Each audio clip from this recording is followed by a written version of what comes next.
তীব্র দাবদাহের কারণে ডায়রিয়া ও নিউমোনিয়া রোগী বাড়ছে। পঞ্চগড়ের হাসপাতালগুলোতে বেড়েছে রোগীর ভিড়।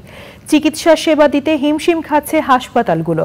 চিকিৎসকেরা বলছেন, স্বাভাবিকের চেয়ে তাপমাত্রা বেশি হওয়ায় এসব রোগে আক্রান্তের সংখ্যা বেড়েছে। পঞ্চগড় থেকে এ রহমান মুকুলের পাঠানো তথ্য ও ভিডিও চিত্রে রাজীব আহমেদের রিপোর্ট। তীব্র গরমে বিভিন্ন রোগের প্রাদুর্ভাব বেড়েছে পঞ্চগড়ে।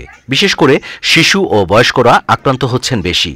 পঞ্চগড় সদর আধুনিক হাসপাতালে আসন সংখ্যার দ্বিগুণ রোগী ভর্তি রয়েছে। হাসপাতালে শয্যা না পেয়ে বারান্দা ও করিডোরে ঠাঁই নিয়েছেন রোগীরা। গরমের কারণে 2 দিন থেকে আমরা এখানে আসছি। বাচ্চার ডায়রিয়া। পঞ্চগড় মেডিকেলে আমরা বাচ্চাকে নিয়ে ভর্তি করছি। গত 2 দিন থেকে এখানে আসি।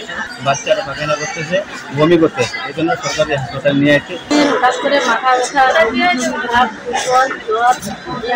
হাসপাতালে আসা রোগী ও স্বজনরা বলছেন, ডায়রিয়া, মাথা ও শরীর ব্যথা, জ্বর, কাশিতে আক্রান্ত হয়ে হাসপাতালে ভর্তি হলেও শয্যা না পাওয়ায় ভোগান্তিতে পড়েছেন তারা। আমার মাথা ঘুরতেছে, বমি বমি লাগতেছে, হাঁটতে পারি না। আমার হঠাৎ করে পাতলা পায়খানা, আজ সকাল থেকে 5 বার হয়ে গেছে। চিকিৎসা কর্মীরা জানিয়েছেন, রোগীর সংখ্যা বেশি হওয়ায় সেবা দিতে হিমশিম খাচ্ছেন তারা। যে কয়টা বিছানা আছে তার থেকে 3 গুণ রোগী। এর জন্য রোগীদেরকে আমাদের ফ্লোরে দিতে হতেছে, বিছানাও ওইভাবে আমরা দিতে পারতেছি না। তারপরেও আমরা আমাদের সাধ্যমতো কাজ করে যাওয়ার চেষ্টা করে যাচ্ছি। গরমে সুস্থ থাকতে বেশি বেশি পানি পান ও টাটকা খাবার খাওয়ার পরামর্শ দিচ্ছেন চিকিৎসকরা। প্রতিদিন বই বিভাগে প্রায় 250 থেকে 300 রোগী আসতেছে। যারা বেশি অসুস্থ তাদেরকে আমরা ইনডোরে ভর্তি করাচ্ছি। রোগীদের মধ্যে ডায়রিয়া, নিউমোনিয়ার সংখ্যা বেশি।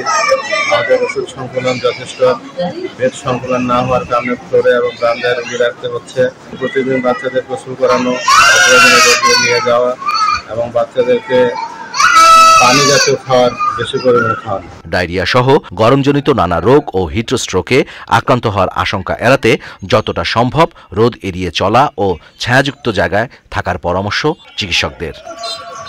Rajib Ahmed, channel I. বিকাশে কম খরচে ক্যাশ আউটের লিমিট বেড়ে 50,000, প্রিয় এজেন্টও 2টা।